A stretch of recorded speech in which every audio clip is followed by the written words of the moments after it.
ஒரு தாக்க மறுதாக்க விசை ஜோடி பற்றிய பின்வரும் கூற்றுகளை கருதுக. ஏ. அவை பருமனில் சமமாக இருக்கின்ற போதிலும் திசையில் எதிரானவை. பி. ஒன்றையொன்று தொடும் பொருள்களின் மீது மாத்திரம் அவை தாக்குகின்றன. சி. அவை ஒரே பொருளின் மீது தாக்குகின்றன. தாக்க விசை மறுதாக்க விசை பற்றி எங்களுக்கு தெரிஞ்சது. அவை ரெண்டும் பருமனில் சமனாக இருக்கும், திசையில் எதிராக இருக்கும், வெவ்வேறு உடலில் தாக்கும் என்றது தான் தாக்க விசை மறுதாக்க விசை பற்றி எங்களுக்கு தெரிஞ்சது. அதாவது பொதுவாக தாக்க விசை மறுதாக்க விசைன்னு நாங்கள் எங்கே அதை அதை படிப்போம் வேண்டாம். ஒரு மேசை இருக்குது, அந்த மேசைக்கு மேலே ஒரு பொருள் இருக்குது. ரெண்டா தாக்க விசை என்னது? இந்த பொருளால் இந்த மேசை மீது உஞ்சற்றப்படுற விசை கீழ் நோக்கி உஞ்சற்றப்படும்.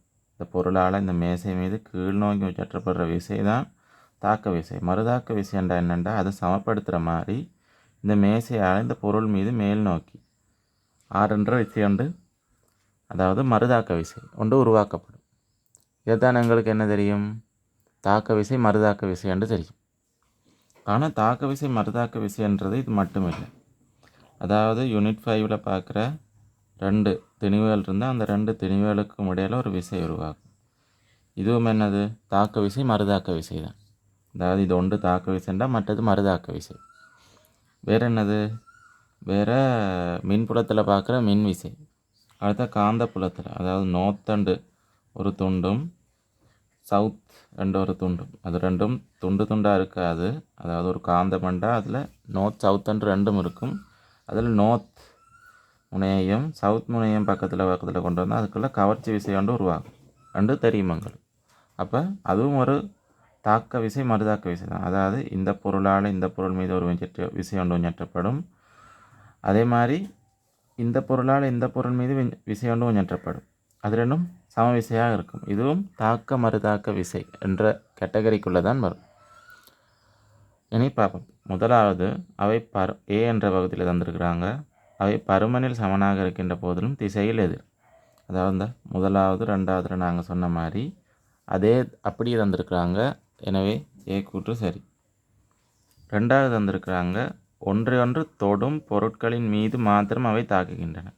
இந்த மேசை என்றது படி பார்த்தோம்னா தாக்க விசை மறுதாக்க விசைன்றது தொடுற பொருட்களின் மீது தான். அதாவது மேசையும் பொருளும் ஒன்றையொன்று தொட்டு கொண்டிருக்கிறோம்.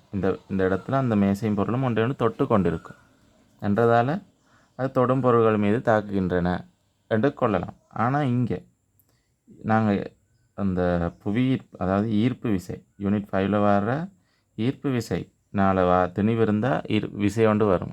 அந்த கேட்டகரியில் வரதுலையும் காந்த விசை அந்த விசையிலையும் தாக்க விசை மறுதாக்க விசை என்றது ஒன்றையொன்று தொடும் பொருட்களின் மீது வரல என்றதால் கட்டாயம் அந்த 2 பொருட்களும் தொட்டு கொண்டிருக்க வேண்டிய அவசியம் இல்லை என்றதால் ரெண்டாவது மாத்திரம், அதாவது ஒன்றையொன்று தொடும் பொருட்கள் மீது மாத்திரம் அவை தாக்குகின்றன என்ற கூற்று கட்டாயம் பிழை. தொடும் பொருளையும் தாக்கலாம், தொடாத பொருட்களையும் தாக்கலாம். கட்டாயம் என்று சொல்லி மாத்திரம் என்று சொல்லியிருக்கிறதால அது பிழை. அடுத்து சி பார்ட், அவை ஒரே பொருட்களின் மீது தாக்குகின்றன. அது எங்களோட மூன்றாவது முடிவில் தெளிவாக சொல்லியிருக்கிறோம்.